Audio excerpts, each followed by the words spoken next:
Hello, good evening everyone. हम लोग अभी आज के सेशन में देखेंगे कि ये निफ्टी फ्यूचर जो है वो लो 2 अप्रैल को ही क्यों लगा है और जो लो का जो प्राइस जो था वो 2276.70 ही क्यों था। और मैंने ये चीज़ मेरे एक्स पे अपडेट किया था कि ये जो लो लगा है 2227 का एक सपोर्ट है। और वहाँ से जब निफ्टी फ्यूचर ने लो लगाया, वहाँ से मैंने एक टारगेट दिया था कि 222878 का हाई लगेगा और उसके बाद वो क्रॉस हुआ तो 23181 और 23354 का हाई लगेगा। तो पहले हम लोग देखते हैं ये 2 अप्रैल को लो क्यों लगाया और एग्जैक्टली वो प्राइस वो ही क्यों है। तो हम लोग अभी ये चार्ट में देखते हैं। ये मंथली चार्ट लगा देता हूँ। यहाँ पे ये जो लो दिख रहा है ये है जून में 2022 जून में ये लो है 15,202.30 और जो जनवरी में जो हाई लगा था 5 जनवरी को वो था 26,510। तो ये दोनों का जब हम रिट्रेस करते हैं, यहाँ पे अगर मैं डाल देता हूँ 15,202.30 और हाई में डाल देता हूँ मैं 26,510। तो इसका जो रिट्रेसमेंट 37.5% का रिट्रेसमेंट आ रहा है, वो आ रहा है 22,270 का। और एग्ज़ैक्टली निफ्टी फ्यूचर ने जो लो लगाया, वो 22,276.70 का लगाया। लगभग एग्ज़ैक्टली सेम ही था। जिस दिन ये लो लगा, उस दिन मैंने एक टारगेट दिया कि ये टारगेट आएगा ही आएगा, इंट्राडे में आना चाहिए था। तो अभी हम लोग ये चार्ट देख लेते हैं। यहाँ पे अर्ली चार्ट देखते हैं तो ये डबल बॉटम लगा है। अब ये जो बॉटम है तो अगर मैं इसको अज़्यूम करता हूँ कि ये अब लो होल्ड रहेगा, तो टारगेट कितना आना चाहिए? तो टारगेट जो मेरा था वो था 222878 और निफ्टी फ्यूचर ने उस दिन हाई लगाया 222824 का हाई लगाया। तो ये 222824 क्यों आया वो भी हम लोग देख लेते हैं। जैसे यहाँ से अगर आपने किया रिट्रेस तो ये टारगेट आएगा। तो यहाँ पे मैं अगर ये लो में डालता हूँ और ये हाई में, तो उसका पहला जो टारगेट आ रहा है 222805 का आ रहा है और जो सेकंड जो आ रहा है वो 23335 का और मेरा कैलकुलेशन का एक मैंने टारगेट दिया है वो है 23354 का। तो अब ये जो 25% है ना, आप देखो जब भी निफ्टी है ना, अपना निफ्टी का हाई जो है ईयरली वो है 26510। जब भी वो लो लगा रहा है ना, वो 25% का एग्जैक्टली रिट्रेस मार रहा है। जैसे ये लो है इसका 25% हाई से, ये लो से 25%, ये लो है तो 25%, ये लो है तो 25%। तो अब भी जो लो लगा है उसका 25%, तो ये टारगेट आ रहा है 23335 और जो मेरा जो कैलकुलेशन का जो टारगेट है वो 23354 का आ रहा है।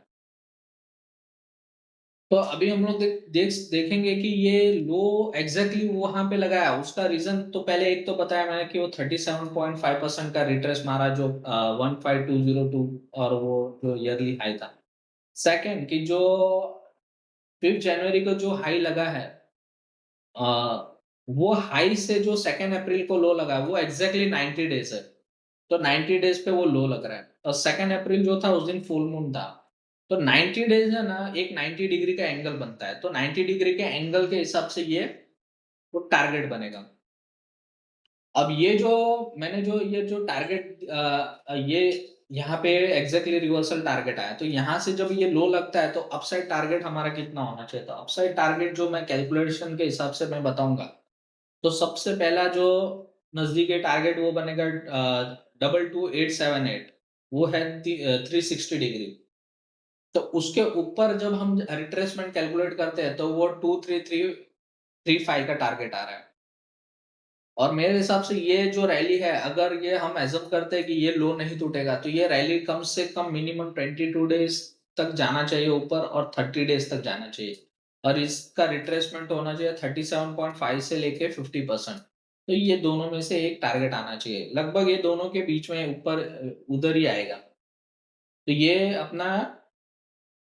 ये अप्रैल का टारगेट बनेगा। अब हम देखेंगे कि इसको मैं ट्रेड कैसे कर सकता हूँ। जो हम लोग मास्टर क्लास में बताते हैं कि आपको कैलकुलेशंस कैसे करना है, रिट्रेस कैसे ये सारी चीज़ आपको पहले से पता होना चाहिए। ये लेवल आने से पहले आपको ये पॉइंट पता होना चाहिए कि भाई ये आएगा ही आएगा।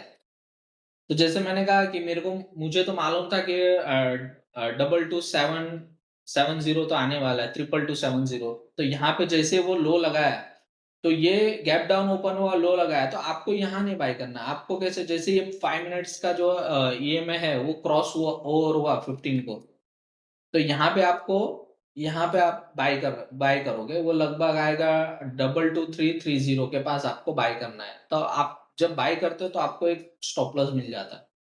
तो अब आपको पता है कि ये लो है, तो टारगेट क्या है? तो टारगेट तो अपना क्लियर है कि 805 का टारगेट है, तो उस दिन 824 का हाई लगाया। अब ये 824 का हाई लगाया, डे एंड हुआ, अगर समझो आपने नहीं उसको, मुझे नहीं बेचना है, बराबर, तो आप होल्ड किए हो।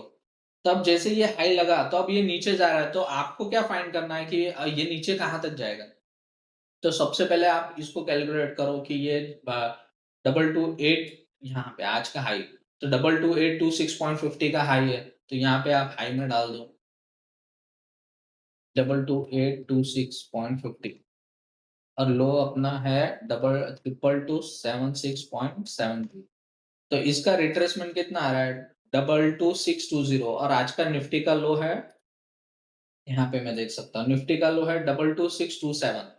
तो एग्जैक्टली वहीं पे वो लो लगाया 37.5% का, और वो यू टर्न ले लिया उसने। और मैंने आपको कहा था कि एक्स पे कि एक सपोर्ट आएगा जो कैलकुलेशन से आएगा, वो आएगा 22,576 का सपोर्ट आएगा, तो आप उसको स्टॉप लॉस लेके आप यहाँ पे बाय करके, और आप वापस से, आपको यहाँ बाय नहीं करना, जरूरत नहीं है आपको यहाँ बाय करना। अगर ऑप्शन कर रहे हो तो आपको बाय तो यहीं करना है, जैसे वो क्रॉस ओवर हुआ, जैसे क्रॉस ओवर हुआ आपको एक स्टॉप लॉस मिल गया यहाँ पे, फिर आप अपने टारगेट को लेके जा सकते हैं। और इंट्राडे में जब वो लो लो जो बना है, समझो कि ये लो लगा है 22,627 का, तो यहाँ से जो टारगेट बनता है वो 180, मतलब कि 270 डिग्री अगर मैं बनाऊंगा तो वो बनेगा 23080 का टारगेट आएगा एग्जैक्टली। तो ये टारगेट बनेगा। तो ये सारा चीज हम लोग मास्टर क्लास में सिखाते हैं, जिसमें आप है ना टाइम और प्राइस के हिसाब से करें। अभी तो ये बहुत आगे जाएगा, मतलब कि आप ये कितना दिन नीचे गिरा है उसके हिसाब से वो टारगेट आएगा, उसका टाइम टाइम और प्राइस कैलकुलेशंस होंगे। अभी तो जैसे आप ये सीख लोगे ना, तो आपको ये कुछ बीच का ये कोई मतलब आपको फाइंड करने की जरूरत नहीं, आपको सीधा पता चलेगा कि ये ही टारगेट आएगा। और ये डेज, आपको डेज भी हमेशा कैलकुलेट करने की जरूरत नहीं है फिर। तो ये सारा कैलकुलेशंस हम लोग मास्टर क्लास में सिखाएंगे, तो आपको अगर इंटरेस्ट होगा तो आप मेरे मास्टर क्लास को ज्वाइन कर सकते हैं। और दिए हुए जो नंबर है उस पर मुझे व्हाट्सअप करिए, तो आपको मैं डिटेल्स वगैरह सेंड करूँगा।